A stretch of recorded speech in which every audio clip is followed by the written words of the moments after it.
La partenza è valida per Zampini, Bettutti, Sambo, Massarenti, Aglione e Giacomini.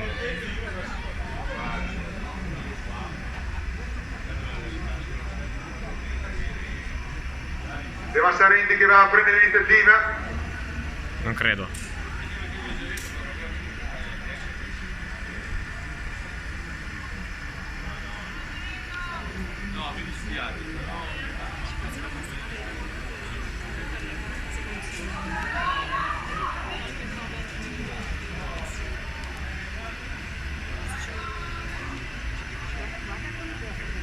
Addirittura d'arrivo quella che pone all'arrivata ancora il colore della Treviso Atletica con Damiano Sambo che a vedere il tempo 51,38 si migliora la testa della marca.